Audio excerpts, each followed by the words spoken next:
The hard, unavoidable truth from the Ukraine war is that the U.S. must undertake its biggest military buildup in over 40 years. Our allies must do the same.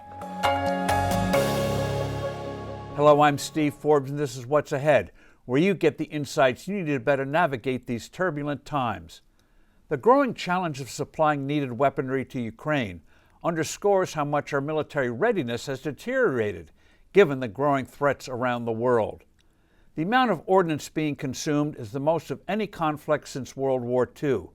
These numbers tell the tale. The U.S. produces 15,000 rounds for artillery each month. In this summer's fighting in the East Ukraine, the Ukrainians were firing 6,000 to 7,000 artillery rounds a day. The Russians, 40,000 to 50,000 rounds per day. The war exposed the fact that stockpiles of weapons and munitions of our NATO allies were only half of what they should have been, and ours were also stunningly inadequate. For example, artillery for HIMARS, a light multiple rocket launcher, which has been critical for the successful Ukrainian offenses in recent months, is limited. The U.S. and our NATO allies are beginning to beef up production, but there is not yet the intensive, all-out effort needed.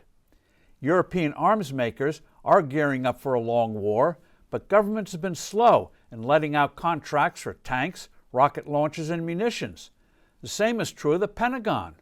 Already, increased need for certain weapons are underscoring serious deficiencies in our defense manufacturing capabilities, from the lack of capacity, problems with supply chains, and shortages of workers. Manufacturers are cannibalizing old weapons for chips and parts. NATO is even discussing with the Czech Republic, Slovakia, and Bulgaria about opening up closed factories from Cold War days to turn out artillery shells for old weapons that Ukrainians could use.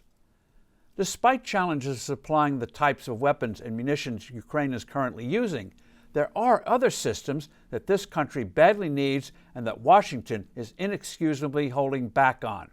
They include the MQ-1C, an advanced armed drone dubbed the Gray Eagle, which is essential to increase Ukraine's offensive capabilities in the face of Iranian-supplied drones that are seriously damaging Ukrainian electrical and water systems, which means for Ukraine a harsh winter.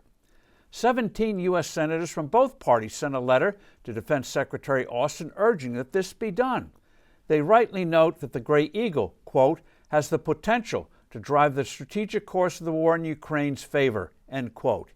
Ukraine needs and should receive as soon as possible other systems, including the F-16 fighter aircraft, tanks, and the MG-140 Army tactical missile systems, which would vastly increase the range of HIMARS to hit crucial military sites. It's past time for the Biden administration to produce a defense budget that takes account of the world as it is, just as President Ronald Reagan did in the early 1980s, which was crucial to our winning the Cold War just a few years later. Such a move would also spark certain European countries to finally follow suit. I'm Steve Forbes. Thanks for listening. Do send in your comments and suggestions. I look forward to being with you soon again.